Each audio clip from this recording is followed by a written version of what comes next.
Okay. Hey, Mill Spouses. Welcome to another Crushing Mill Spouse Influence interview. I am your host, Moni Jefferson, host of the Mill Spouse in Creative Community. Welcome. Thank you for tuning in to listen to a former active duty Air Force member, Lindsay Hinger. She is the founder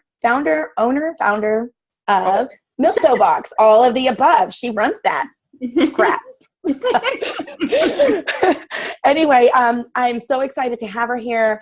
I love what she's doing with the Mill Boxes. I love the intent. I love the purpose. And when I initially reached out to her, it was for something else for MSAN. And I was like, you know what?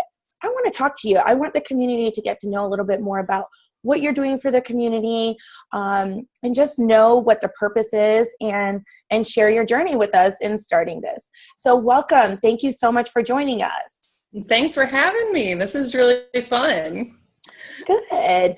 Well, tell us a little bit. We're going to jump right in. So tell us a little bit about what you do. I know you're active duty. You're not a spouse. You're an active duty member. You served in the Air Force. Tell us a little bit about that and your journey to starting the Mill Box. So what was the purpose, intent? What drove you? What was your aha moment? Well, I went to UNC Chapel Hill where I met my husband, and I was doing ROTC at the time. I was there on a scholarship, and Jason and I met there. I think it was like 2 days before my freshman year of college. So, became really good friends, and then we got married 1 week after I commissioned and graduated. So, oh wow, yeah. So it was really quick, and it was actually a really short time in the Air Force, because this is probably before most people can even remember, because it was a long time ago. But when I got in as an officer, they actually over-recruited that year. So they started doing something called force shaping, where they were asking people to, do an early separation or like volunteer to go into a different branch. And I was like, I'll go. You were like, right here. Bye. The little like emoji with the hand up. Yeah. So I was like, okay, that's good. I can be done with this, because it just wasn't a really good fit for me. But experience was good. But in like that last spring that I was in the Air Force, my husband and I read a book called Rich Dad, Poor Dad. I don't know if you've heard of it. Never heard of it, but I'm going to write it down. Oh my gosh. Okay. Yeah. So this was, I think 11 years ago. Yeah. Because we just celebrated our 13th wedding anniversary. So 11 years ago. Oh man. We read this book. Kind of going in now. And it basically changed our mindsets, I guess, about how money can work for you instead of you working for your money. Right. Well, that's smart. Yeah. And the concepts were completely new to me. And so it really changed the way I looked at it. And it just changed everything from my perspective. And from that point on, I wanted to be an entrepreneur and really make the money work for me instead of the other way around. Mm-hmm. And it's funny because I'm not very money oriented at all. I mean, there was about a 6-year period where I was getting monthly, you know how you get like automatic deposits from your employer and everything. It was about a 6-year period where I didn't even know how much I made each month, because my husband does all the bills and I just don't care as long as everything's turned on. Right. He doesn't tell me to stop, spending. I'm like, I don't want anything to do with it. Yeah. Right, so right. So even though I'm not like a money hungry person, like it spoke to me that you could have that kind of freedom, excuse me, that instead of going to work every day, you could take what you have and make something that works for you and frees you up to do all these things and make you happy. And to me, that was just an incredible idea. Mm-hmm. So that's kind of how it all started. So just planting the seed. So reading the book was like your aha moment. It was. Like, what? So you started thinking, what am I going to do? Like, how did it how did Milso Box happen? Like, tell us about that. Oh man. So it happened very quickly, but it took, 10 years of us trying to figure out what to do and having all these experiences along the way, of failed startups and almost partnerships and almost business transactions and everything. I mean, we tried to buy a business that the seller backed out of when we were about to sign the paperwork. Oh, gosh. Oh, yeah. I mean, I'm glad now that it happened, but right. We almost partnered with a company that turned out to be a horrible idea. He's probably in jail now because he was doing some really unethical stuff. Oh, gosh. So glad that didn't work out. Right. What else? I mean, we made some bad investments. We did a lot of things wrong, but the whole time we kept our day jobs, Right. Because you can't quit yet until you have something full force, right? Yeah. And taking a picture for the Instagram. So I've always been employed, since I got out of college, and so that stable paycheck is something I've always relied on. Even if you're an entrepreneur, you also have to be realistic. Right. Responsible too. Yeah, exactly. Even before we had kids, I mean, we still had bills, we can't just fly off the handle and do something crazy. But, I mean, the only successful investment that we had was Jason and I went in with my sister and brother-in-law and flipped a house together. And that went well and everything, but I was like, this is not my thing. It didn't do it for you. It wasn't your calling. It wasn't. And, I kept thinking, I don't just want to do investments to have passive income, because that's what the rich dad. The goal, but that's the goal, passive income. Yeah. That is the goal, and that's what Robert Kiyosaki and all of his Rich Dad, Poor Dad books advocate and everything. But one of the steps to get there is to create your own business. And I realized, about 5 years ago, that that's really a huge thing that I want to do, something that I can create that actually means something and that will be long lasting. Right. Successful. Not just a means to an end. Right. So you said you've had a couple of failed. I mean, during the failed transactions, I mean, were you feeling discouraged? What kept you going? Because sometimes, and we talk about this a lot in the entrepreneur community, sometimes when it gets really, really, really hard, that's when you know if you can do it because you really want to quit. Like it's so bad, failure after failure or disappointment that you want to quit. But really what I see and what I know of, like reading and talking to other successful entrepreneurs, that's really the part where you're like on that roller coaster. And as it's getting so hard, you're about to just go over the peak. So what kept you going? I mean, was it knowing there was a bigger purpose or? I think that's definitely part of it, knowing that it's not over for me. Little hustle and flow in there. Yeah. I love Sorry. We just watched that the other night. It's my husband's favorite I love movie. that. And do you watch Empire? Yeah. Okay, first of all, just kind of off topic. I'm really mad that Hulu changed their format. It's really hard to use now. Do you think? Oh, no, I watch, the live ones. So I don't go on. Oh, I have Hulu, right? They just changed the whole format, and I told my husband I was going to delete it. He's like, girl, I'll be watching Empire. You better not delete it. Yeah. So somehow my 8-year-old is on this thing where, we listen to Spotify a lot and Pandora. And now he's all about listening to the Empire station. That is so good. It's really, really good. And, every few songs I'm like, skip, I can't listen to this. And, Jason and I would be talking in the car about, that episode, and Lost will be in the back like, I want to watch it. We're like, no. Like Cookie get crazy on there. Stupid. Oh my God, I love that show. It's so good. I did too. And she's so good. Like, she looks amazing. Taraji. She does. Oh, yeah. When I see her outfit, I'm like, you are so cute. Oh my God, every time I see her outfit, I'm like, what is she wearing? I think it's cute though, because they put a spin on it from the 80s. It's like she went to jail in the 80s or 90s and she came back out and she's still, you know what I'm saying? Wearing the same clothes. So, well, I thought it was just like fashion that I'm way too old for. I think they're trying to keep her like where she is wearing the same kind of styles she was when she went to prison.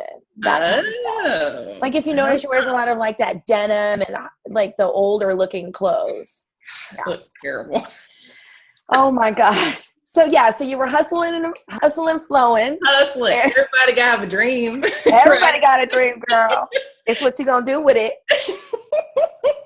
So anyway, so when it got really tough though, you know, I don't know how we kept going. I think it's just that, you know, my husband is more of a dreamer than I am. I mean, he's just like, he sees opportunities and he gets excited first, you know, and I've become more like him in that way where I'll see an opportunity and I'll be like, you know, and I'll open my mind to it. And I don't know, it's like every opportunity becomes a new idea and I don't know. I just move on, I guess. Mm-hmm. And I feel like Milso Box is finally, you know, what I should be doing. Mm-hmm. How that came up, you know, came to happen. I know you'd ask that. Tell us about that. So I actually got incorporated as an LLC about a year ago. I celebrated a 1-year anniversary, May 10th. And the way it got started was, I think it was about January of last year. I read an article somewhere about the best new businesses to start in 2016. And so I read a few different ideas, and then I read about subscription boxes. And like, I've never had a subscription box myself, ever.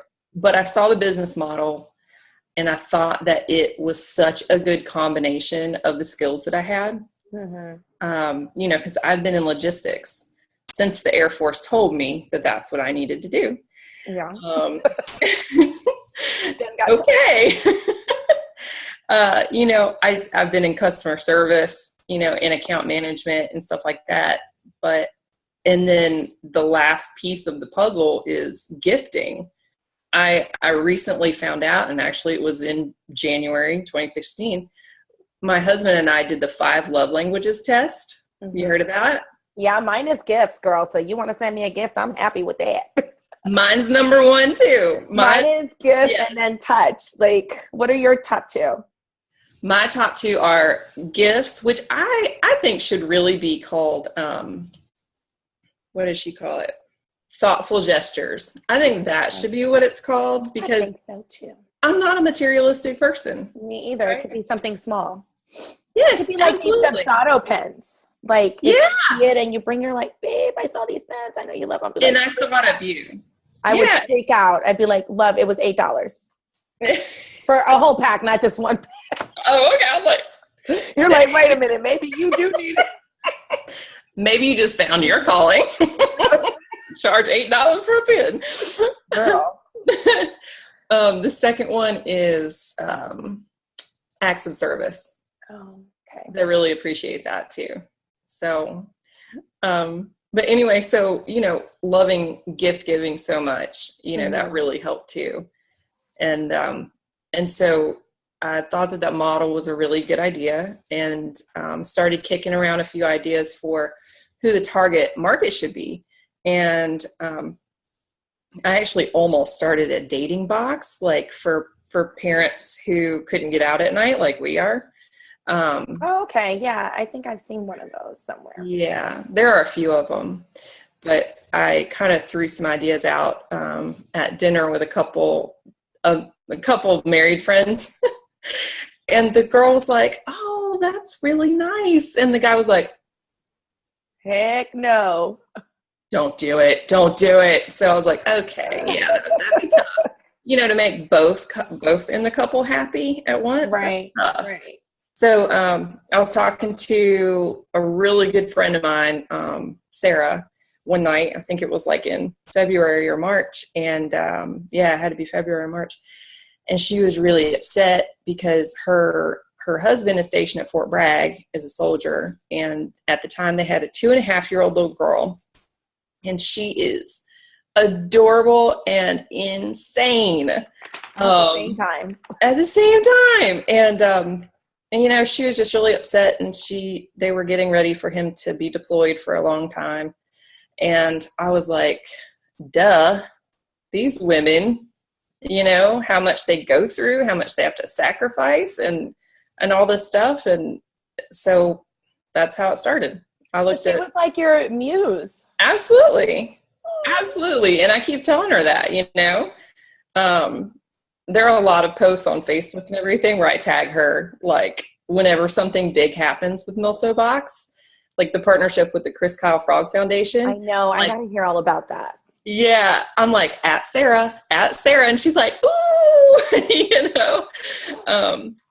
So she's been so supportive, of course. And it all happened because of our relationship and, you know, not being able to be there for her because we're on the opposite sides of North Carolina. And so I realized, you know, if she's struggling this much, and she's a strong woman and a very capable woman, you know, there are thousands, if not millions more just like her who could really use some, you know, support in the way of thoughtful gifts. So well, because we all like to receive anything. And I will be honest, even if I get a handwritten letter from somebody, like I'll just randomly, since I started my business, I'll get random, like, thank you so much for your help. Like, it doesn't even have to be a actual anything I could use, but I have it. I know that I affected them in some way.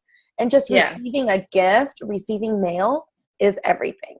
It really is. When you're too, because everything's so digital. So getting something tangible to know that somebody went out of their way and put it together and it's really thought of is it's not something we're so disconnected, but it connects us to something. So I love it. Yeah. So you had a couple of aha moments. You had the book, Sarah. Like you had two big aha moments that were like, the book, you read the book to become an entrepreneur. You know, the rich dad, poor dad. And then you had read that article on businesses to start in 2016. That was another aha moment. And then sitting with Sarah, like, wow. So finally you figured out this is what I'm going to do. I'm going to do the Milso Box. And how was that transition? Because you work full time, right? I do. I work full time. Next to me over here is my work. Yeah. Well, here, I'll show you. This is closed because I am off today. Oh, good for you. Yeah. So, you know, I'm swiveling back and forth all day, you know, doing business stuff when I have a moment. And then, of course, working full time from home. What was your question? I forgot. What was your question? The transition. Okay. So how was the transition? So now you're working full time. You have these aha moment with Sarah. Yeah. What's next? Like you sit down with your husband. What are the next moving parts? So the next thing I did was I did a lot of research. You know, I looked into spouse gifts and spouse subscription boxes, and I found Spouse Box, which I'm sure you're familiar with. That's not anymore, is it? No, they went out of business like a year before I started. It's Spouse 101. Crystal Spouse 101. Yes, I love their boxes. Crystal, yes. Yeah, so I found that, and I couldn't find a whole lot about it, and I wasn't even sure if they were still in business or not and everything, and somehow I found Crystal's email address. So I emailed her. I was like, hey, I'm considering doing this. You know, I see that you had created Spouse Box, and I was wondering, you know, why you guys stopped. And she wrote back to me. I'm so grateful that she did, because she absolutely did not have to. She said, oh, it was a great experience and everything. We had a ton of customers, but we are marketing people, not logistics people, you know, and so they just didn't want to have to deal with it anymore, kind of, you know, they had other, I think that they started their own marketing firm, either before or after that happened. And I wrote back and I was like, that's so funny, because I'm all logistics and I know nothing about marketing at all. I mean, I just thought it was going to be so easy. It sounds easy. You get a couple of things, you put them in a box, you get all the people, you send it out. But I'm sure there's so many moving parts that go with it. Yeah. Who to order from, how much to order. See, that stuff is the logistics stuff. I love that part. It's easy. It's like, you know, you put together a theme for a box. Oh, man. Breaking up so bad. Can you hear me? Decide what box you want to go. You buy it. I can hear you. Okay, it was breaking up on my end. Okay, sorry about that. That's okay. But no, that stuff is more the logistics aspect. I love putting it all together. Yeah. Coming up with the ideas and everything for each theme, and like reaching out to all these suppliers who have been absolutely fantastic. The part that I struggle with is the marketing, where it's like social media, you know, trying to boost posts and put money into, you know, I'm like, what? Like, you have to understand how many products are trying to get attention out there. And then you have to make yours stand out. And I'm just like, you have to share your story. You have to brand yourself by sharing your story. It's no longer about the box. It's about you and what your purpose is. And people are going to fall in love with Lindsay and what she's doing. And that's my whole thing. I'm PR too. Like, that's my thing. And that's what kills me, because I don't want this to be about me. You know, this should not be about me. I'm not even a military spouse, you know, and that's who this should be about. Right. But no, I've been told that. I had a consultation with Casey McCoy, who was amazing. Casey McCoy. Yeah, her name's right there. Casey McCoy, and she said the same thing. She was like, you need to be more personal. You know, you need to get your face out there, your story out there, and all that stuff. And I'm just like, please tell me anything else. Please, please. But I mean, I literally just had to record myself this morning talking into the camera so that I could apply for a grant for veteran-owned businesses. I was like, take 20,000, go. Oh my gosh. It's true. Like you said, there's so many products out there. By you sharing your story, when you share this story with the community and they hear how it all came about, they're going to even want to order it more and be more involved and promote it more, because they know the story, they know the intent, and you're a likable person. So it's really easy to say, hey, next time I know a spouse that there's whatever, I'm going to order right from Milso Box. Yeah. And I have had really good responses when I've put myself out there and everything. I hate being on camera. It's just not your thing. It's okay. It is not my thing. I don't mind. I'm like, hey, how you doing? I'm always recording. How you doing? Yeah. Oh, Wendy. Oh my gosh. I think I found my TV bestie here. Go ahead. Oh, well, I was just going back to the question that you asked. So I talked to my husband about this idea after I did the research, went to my husband. I was like, I'm going to do this. And he was like, okay, how much is it going to cost us? I'm like, I don't think it's a lot. It's not going to be a lot. And it wasn't. It was not too expensive to start. And then, you know, I did more research about, you know, pre-launch and how to get everything set up. And there are really, really good resources for subscription box businesses and their startups, because it's a really, low threshold to get into, or what's the word I'm looking for? It's is it just like easy to get into? Barrier of entry, my husband just told me from the living room.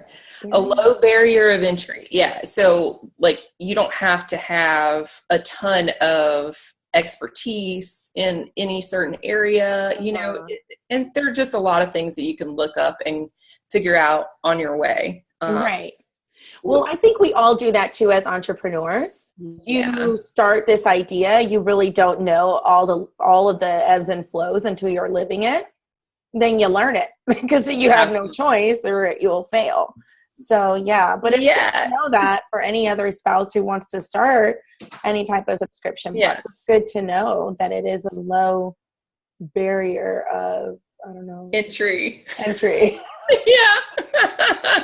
Yeah, I couldn't think of it. But so how do you guys handle the day-to-day in your home? Like, do you guys you know, how do you guys, you have work hours, you work full time, and then you have your meal soapbox. Do you work in block hours? Do you schedule time? Do you schedule days? Like, how do you make it all work? Oh, that's a fantastic question. Okay, so my husband is a nurse at the VA hospital in Durham. He is not on the outpatient side, so don't hate him. He is, you know, in the surgical side. So I know there's a lot of grief with the VAs, but yeah, so he has a rotating schedule. He's working overnight shifts sometimes. He's working from 11:30 a.m. to midnight.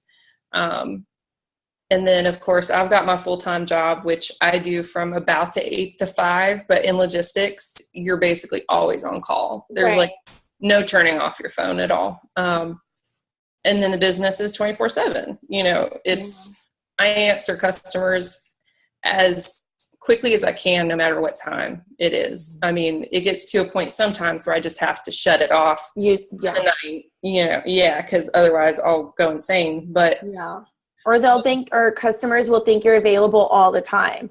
And the bigger you get, you may have to hire somebody to be available during certain hours. But when you're an entrepreneur and you're just starting out, or, you know, you're just growing, you can't do that. And people think like they can just reach out to you all the time. It's like, I have work hours. I have a life too, you know? Yeah. So well, nobody has been upset, you know, if they'll send me an email at 10 at night or 11 at night. They don't get upset that I don't answer them until 8 in the morning. Like that's your thing. Yeah. And and if it's an easy answer, I usually do, you know, but, you know, within reason. And, so my hours are all the time for the business. And all then that's awesome. What? That's awesome. Mine are too. I try to block schedule most of the day, but it ends up happening where I'm in bed updating Instagram, answering questions or whatever, because I'm laying in bed just chilling, watching Empire. Yeah. Yeah, absolutely. I mean, any time of day, you know, and it's like, oh, I forgot to put this on Facebook, or, oh, I forgot to do this. So just do it real quick, and, you know. So do you guys split like a lot of the household stuff, or, because you working full time and then taking on this whole business means that there was even less of you available. Right. So how does that work? Do you guys schedule date nights? Who goes to the kids' stuff? Like, how do you guys maneuver all of that? Well, as far as the kids stuff, Jason does a lot of that stuff. He takes them to, you know, doctor's visits and appointments, and he's been able to go on like field trips way more than me, you know, stuff like that. Because his hours. Yeah, because his hours kind of allow that. And it's really unfair because when I'm sleeping, I don't think that he's working. I'm just thinking he's just off somewhere. And so when I see him at home during the day, I'm like, you are lazy. But he's like trying to catch up on sleep. You know, it's just wrong. But so you guys have like a flip-flop schedule then? Yeah. Not all the time, but yeah, so we'll be at home at the same time sometimes. He'll be off or he'll be recovering from the last few nights of work, you know, that kind of thing. The housework, like he really picked up on the housework more when I started this whole thing last spring, because during the launch period, I really went gangbusters for like a month and a half. I had everything launched in like a month and a half. And that was completely by myself while working full time. Wow. So, yeah, this was before I worked from home too. So I would go into the office, and then my boss, who knows that I own this business and everything, was very, very encouraging, because he's an entrepreneur himself. He was like, Lindsay, just take all the time you need in the office. So when my job was done, I would stay late at the office, and I would wrap up my business stuff from the office like at 11, midnight, 1 in the morning. Oh my gosh, that's so commitment. Yeah. And, oh gosh.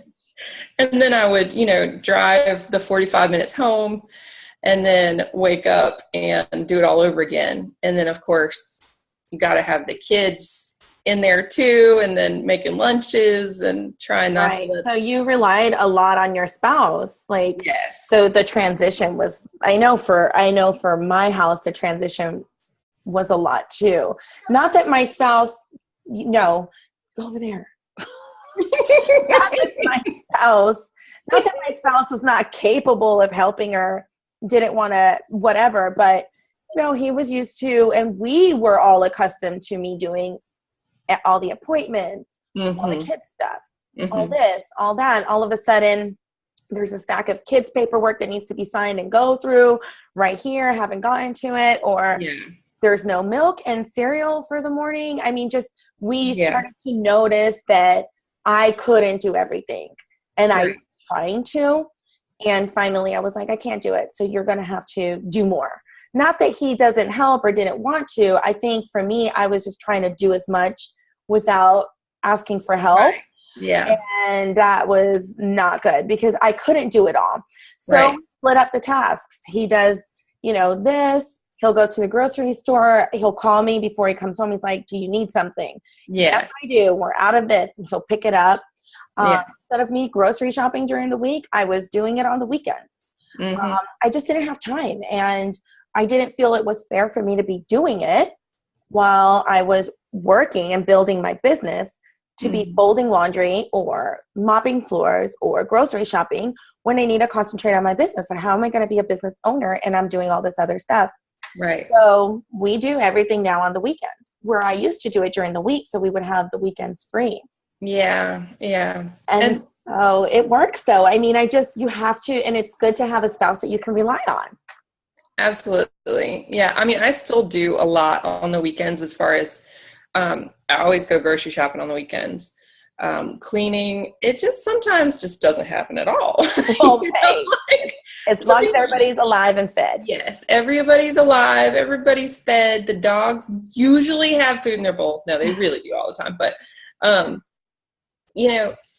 and I think the thing is that you can't do it all. I don't think anyone should ever believe that they can. I mean, I've had to let things go. I mean, in the past month, I had to tell one of my best friends that I can't be on her board anymore of her nonprofit. And that stinks. I really enjoyed being able to do that, especially for her.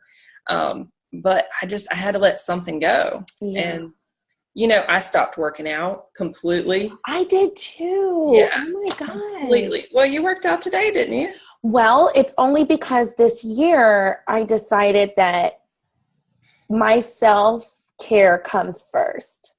That's so good. I decided that it was like my faith, my self-care, my family, then my business. So what happened is I wasn't working out anymore because my son goes to school from 8:45 to 12:15.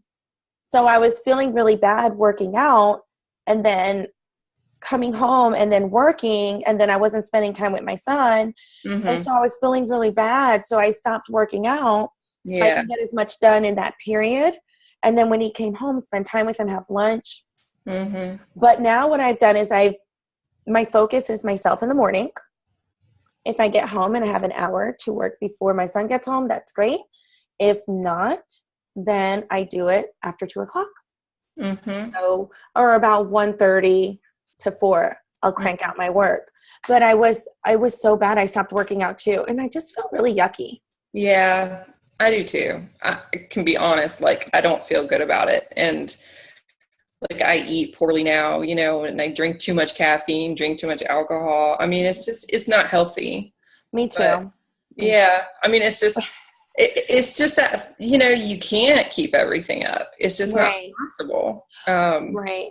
But I mean, I think for me, what happened is I just had to do it. Like I couldn't make it like, well, let me pop on and just start answering these emails. And then before you know it, 2 hours have gone by. Oh yeah. You know what I mean? Oh so yeah. Now I'm like, I'm going to spin. I go to spin 3 times a week. That's awesome. And everything else is just going to have to wait.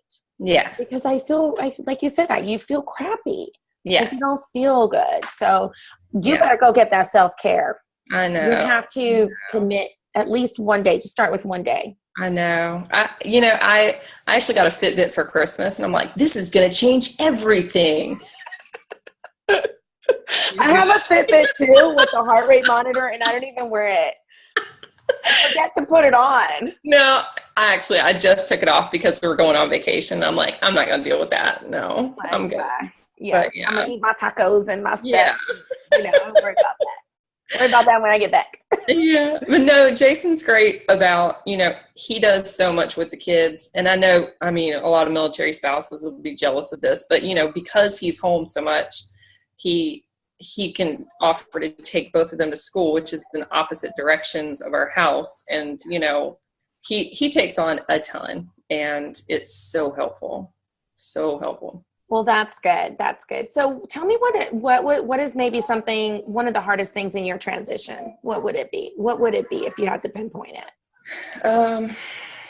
While starting your business.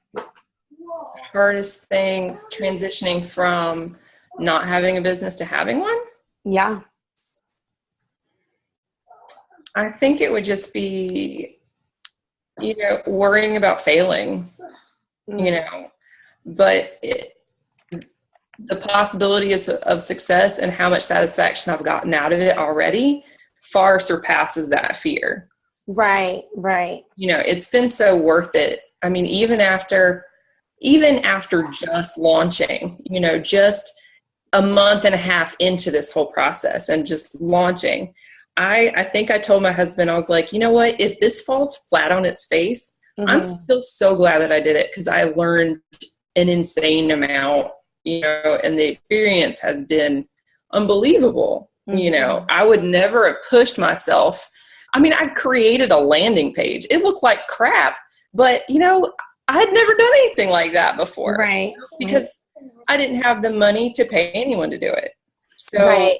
And those are the things that you learn as an entrepreneur. You start learning how to do your own stuff, because you're like, I can't outsource yet because I can't afford it. No. Yeah. And the great thing is that there are resources. So tell me, let me ask you this. What are 3 tips you would give to a military spouse creative entrepreneur who wanted to start a subscription box? I think the first most important thing is that you just can't give up.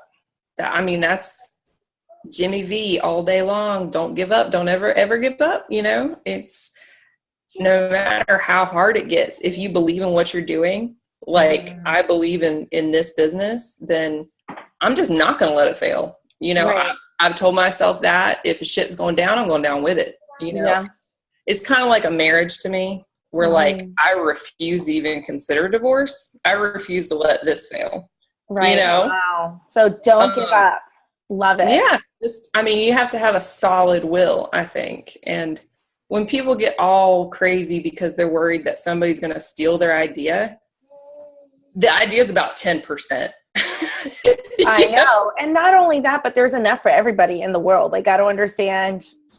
Yeah. And that's why I love what you're doing, because all these people are exchanging all these fantastic ideas, and you're not, holding them close to themselves, because if you're a real successful person, that an idea is only an idea. Right. You have to execute it and do it well and continue and never give up for it to actually,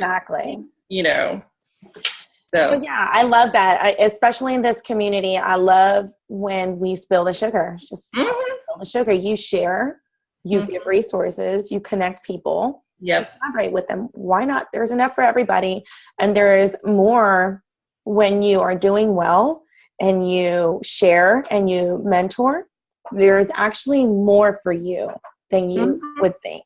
So I love that. Yeah. And that's actually my second thing is relationships. I think that what you're doing with networking all these people and what you just said, you know, when you actually take the time to help and support each other and raise each other up, you're establishing long-lasting relationships. Like when I go to my suppliers, which are almost all military spouses or veteran-owned businesses, you know, I treat them like we're collaborators, which we are. We do so much custom work together that we bounce ideas back and forth. And a lot of these suppliers are now becoming repeat suppliers in the boxes because we have a good working relationship already. Wow, and I love it. I mean, and that's the whole idea behind the secondary mission of MilSoBox is to help other military family entrepreneurs succeed, because these are all small businesses that are involved. And so when these women are getting these boxes, they're also getting a packing list that shows all of these awesome businesses and where they can go to get more of their products, because in that community. Right. It's not all about just your box. You're saying, hey, thank you for purchasing this box, but look at all these amazing spouses that are doing great things. And that's a way of sharing the wealth in some way. Yeah. You know, and I love that. I feel like it's kind of like karma in a way. You know, you give really good positive energy to somebody and it's going to come back in some way. Maybe not the same way. Or right away. Yeah. Like people have reached out to me and asked me for advice on how to start their own businesses, subscription box or otherwise. And I'm like, heck yeah, I will talk to you all day long about it. Makes me feel like I know what I'm talking about, even though, you know, I mean, not really, but you do know what you're talking about. Don't sell yourself short, lady. No, but like I said, I'm not worried about somebody coming behind me and stealing some idea. And if they're willing to come out and ask me for some advice, heck yeah, I'm going to help them out. It takes a lot to ask for help. It really does. And I was talking to Annette Maldonado, and not Annette, I was talking to Holly Ferris. She has a bookkeeping. I don't know if she's in the community. She has a bookkeeping company. She just started 2016. She just started it, but she has a successful business for 16 years. And she was saying that there was another lady that has like a gazillion followers. And she was like, she's doing what I'm doing. I love her website. I love what she's doing. And she said she was intimidated because you're running in the same kind of race. But she said instead of being intimidated and feeling that negative jealousy or envy kind of thing, she reached out to her and said, hey, I want to pick your brain. Do you have time to chat?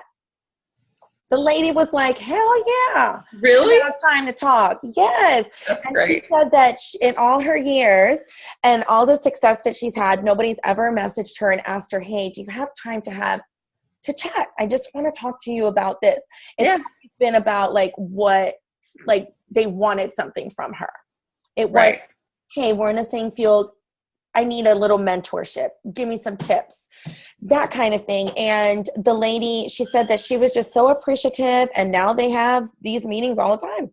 That's awesome. But you know, that lady could have said no, because it's my idea and my bookkeeping and we're competition. You know what I'm saying? Oh, yeah. She didn't, because she gets it. She gets it. The more you help, the more comes back to you. Exactly. Karma, girl, karma. So we have don't give up, build relationships. What would be your third tip? I think knowing your strengths and your weaknesses and doing something about both. Like I said, I know nothing about marketing. Well, I knew nothing about marketing when I started last year. And I know that I'm very weak in that area. Right. Because of my lack of expertise. I also am terrible at numbers. Like I said, I'm not a money person. I triple check all my counts of all my boxes because I'm like, I just don't trust myself. So, you know, so what I what I do is I reach out to people who do have that kind of knowledge and expertise and can help me where I feel like I'm weak. Right. Yeah. And I think having the humility to know the difference and being able to say, hey, I'm not perfect, I can't do this by myself, I think that's huge. It is. And a lot of times as a business owner, we don't want to admit stuff because then we feel it makes us look incapable or incompetent as a business owner. And you always have to try to prove yourself when you're first starting out, right? Yeah. Like, how do you not know how to do a landing page? You got your own business. You know what I'm saying? Like, that kind of stuff. Or I had a boss. My degree was in anthropology, sorry. That I will never ever use. Oh my gosh. And that's funny because you're like doing all this logistical stuff. Yeah. That's crazy. Yeah. That's funny. I had another, she doesn't do subscription boxes. She does gift boxes and she's very well known. Her name is Jamie. She has Marigold Gray. And she's amazing. I mean, she's been featured in like all the bridal magazines and everything. And her and I talked one day. She said sometimes it's just hard being a business owner because you feel like you have to know everything and you're successful, so you can't not know. She couldn't figure out how to research something on Google. She was looking for an email, and she was like, I felt so dumb. I'm running this huge company, and I couldn't figure out how to search something on Google. Wow. But that's the thing. Like, it's just, it might not be your skill set. Yeah. You know what I mean? Like, her skill set is creating these amazing gift boxes. Uh-huh. She sends all over, like, they're amazing. So I think that's really cool to just be transparent. And what's her name? Okay. Her name is Jamie. Her business is called Marigold Gray. Marigold Gray. I gotta look that up. When you see her Instagram and her boxes, you're going to fall in love. Really? Okay. Don't lie. So, all right. Well, I am really excited. The next round is our lightning round. It is a couple of questions we like to ask just to get a little quirkiness, get to know a little bit about your fun side. So tell us, what is a talent nobody knows about you? I don't have any talents that nobody knows about me because I'm a very open, not secretive person.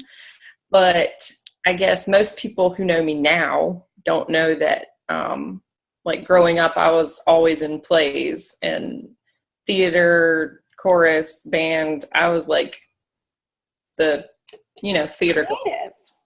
Creative, yeah.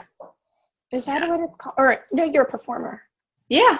That's what it was. Yeah. Wow. That's really cool. It was very strange when I went into college and didn't do any of that stuff, and I did ROTC instead, and it was like, whoa, Right. You never know what disconnect. Yeah. Wow. So do are your kids creative too? Well, it's funny.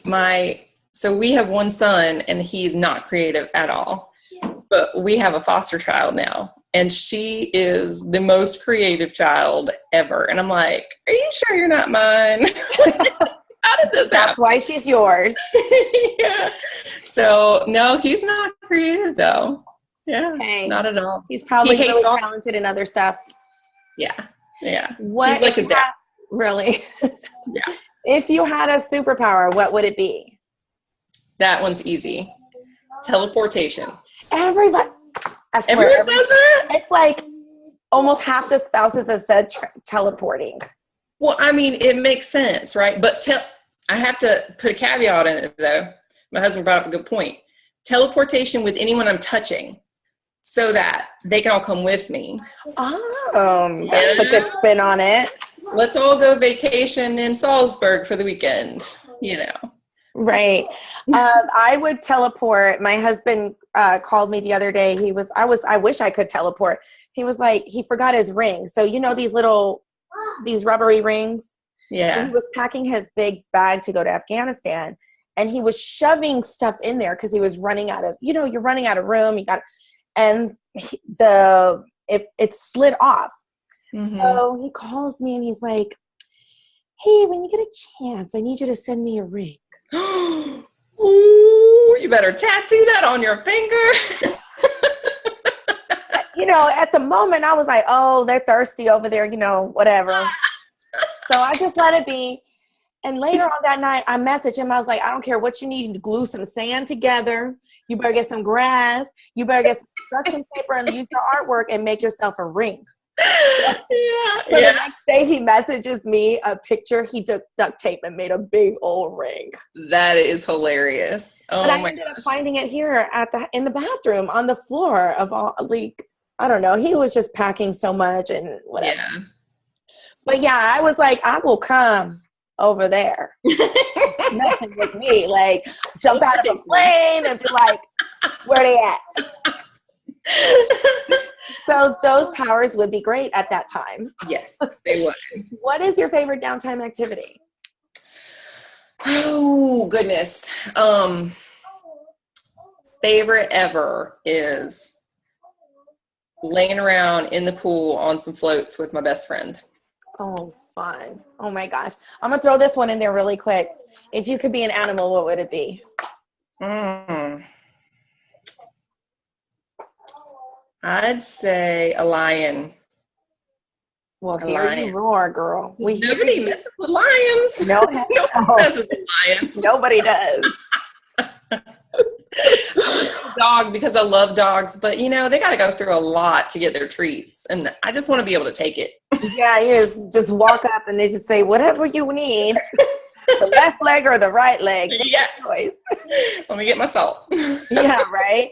Oh my gosh, this has been so good. I'm really excited that we got a chance to chat. I know you're busy and you're about to go on vacation. I hope you have a really great vacation. By the time this airs, you'll be back and you'll be refreshed and all good to go for the rest of the year. Get my tan in Chicago and Wisconsin.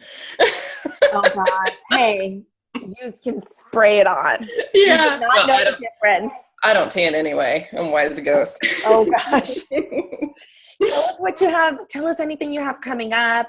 Any projects, collaborations, any boxes you have coming up you want to share? Well, this next month's box is going to be beach themed. Love it. The idea is beach please. And love it. And what's currently going on is I had mentioned the Chris Kyle Frog Foundation, I think. Mm-hmm. At one point. We partnered back in, it was just last month. April was the official launch date of our partnership. And basically they put out there to all of their followers, which is a lot of followers, that they could go to millsobox.com and they can now select to donate boxes, and they can make it branch specific if they want. And they can write personal messages to these women. Oh, wow. Which is, I'm telling you, the messages were amazing. I actually hand wrote all of them in cards. Oh my gosh. And I mean, I can't continue to do that forever, but I just love the really, heartfelt, on paper, written by hand kind of idea. And I mean, it was just fantastic. These people, some of them don't have military members anymore, but they still, they really respect what military spouses do. Mm-hmm. And so that's about to be promoted again, I believe. Does somebody have to apply to be on that list to get a box donated, or how do you find out who needs one? Yeah, the way we decided to do it was we started with one location. We vetted a few different organizations who could receive the boxes and distribute them based on their own judgment. So gotcha. Because trying to vet individuals is just too difficult. It is. I've had people approach me, over email, and just said, I want a free box. And I'm like, I don't know you from Adam or Eve, so I don't know. So the USO at Fort Lee in Virginia is the first organization who's receiving boxes. And they've got so many opportunities to distribute these boxes at, housing events and family day celebrations, all kinds of stuff. So I love it. Oh especially for the women whose troops are deployed. So anybody who wants to collaborate with you for something like that, they can get a hold of you. Where can we, so you have that going on. You have your new box, your Beach Please box. Anything else that you have coming up on the horizon? Anything else big? There are so many conferences that I'd love to go to if I could just get away from the regular 9 to 5. Right. But I don't think that those will happen anytime soon. There might be a little exclusive box that's going to be coming back. The April Essentials box was like a huge hit. I had a gazillion people saying, I wish I had ordered that month. And so the demand's been so high that we might actually reintroduce it again. That's really good. So congratulations on that. Tell us where we can find you if we want to connect with you. Are you on every platform or? It's milsabox.com, and my email is contact@milsabox.com. I'm on Instagram, Twitter, and Facebook, and that's Perfect. it. Yeah. Perfect. Yeah. Awesome. Well, any last words before we depart? No, I'm just very sad the Empire season is over, but we'll just have to patiently wait. I didn't watch the last 2 episodes, so I'll be doing that this weekend. Okay, all right. Well, enjoy her stupid for me a little bit. I swear she says that in every single episode. She's hilarious. She like says it so well. It needs to be just for her. And we just die every time. Well, good. I'm really glad to have had a chance to connect with you. Thank you so much for joining us today. And MilSpouse Creative Community, thank you for tuning in. Make sure that you reach out to Lindsay if you have any questions about starting a subscription box, want to pick her brain, have a collaboration in mind. That's why we do these, so you can know what's going on. And now you're exposed to her story, so it maybe will motivate you or inspire you to do something just like similar to what she's doing. And like she said, there's enough for everybody, so she's open to discussions or collaborations. And thank you for tuning in, and we'll see you next time on another MilSpouse Influencer interview. Thank you.